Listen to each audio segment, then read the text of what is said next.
Happy Wednesday. I'm gonna hold this flex excessively long. Holy, I need some more carbs. Looking a little flat. All right, we want to talk belly burn blueprint today.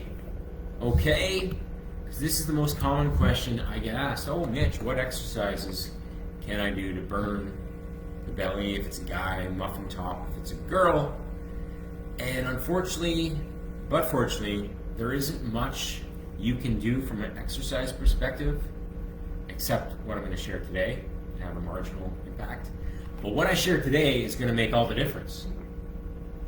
So, in terms of hierarchy, you're going to have to focus on your calorie input. What goes in your mouth day to day has the biggest impact on your waistline, from a food perspective, of course.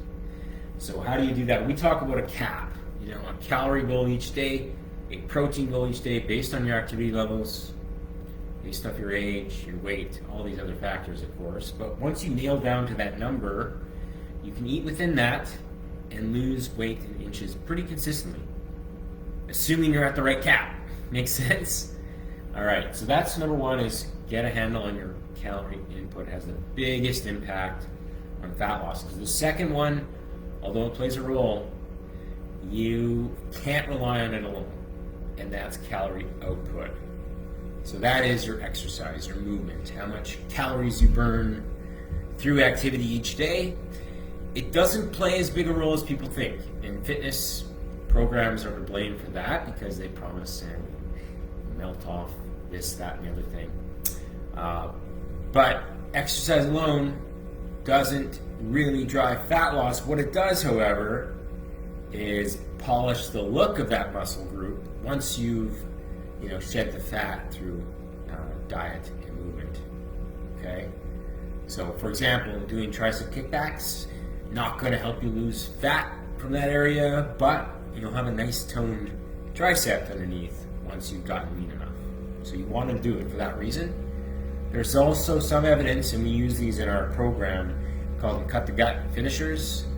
They combine a conditioning exercise with an ab movement. In theory, you get more blood flow to that area. You can target stomach fat a little bit more. The research shows some promise there. However, it's majoring in the minors if you're not doing this, first and foremost. Lastly, actually the key to it all is patience and persistence. Because where you have the most to lose, it's going to take the longest to come off. Right? If you've got quite a bit of belly overhang in those jeans, even losing an inch or two isn't really going to show to your naked eye each day. But I promise you, if you're doing the right things, you are making progress, and you should probably try to track that progress through tape measure or pictures beyond the scale, just to get a true sense for it. Because maybe you're making progress and you don't think you are because you're just looking at yourself in the mirror every day and you don't notice the residual change. Of course you don't.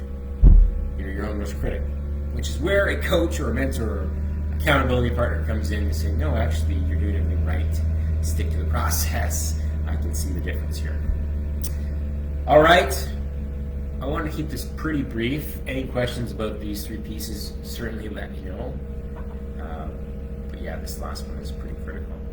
Now, if you need some guidance, some accountability, our 2C Never Fall Off accountability system is built within our program. You get your coach, which is me, in your pocket every day, checking in, sending you a Monday report where you have to score yourself in the big 5 categories we report on, and then we adjust your plan based off that. Right? It's not this 2 weeks, really gung-ho and fall off the wagon, rinse and repeat. And then the community is the other 2C, where for our guys, you've got a weigh-in Wednesday, you've got a support group where we're sharing our wins, triumphs, and challenges, and it sometimes helps to normalize your problems to see other people going through the same things, so you realize, okay, well, that's not something worth quitting over, because he figured it out, and all I have to do is just get back on the horse. There's magic in that. Don't negate the power of community. All right, guys, have a great Wednesday. Any questions on this, let me know. I've got a free video that walks through this in more detail. Type video below as I flex to grab a copy of that if you like, all right?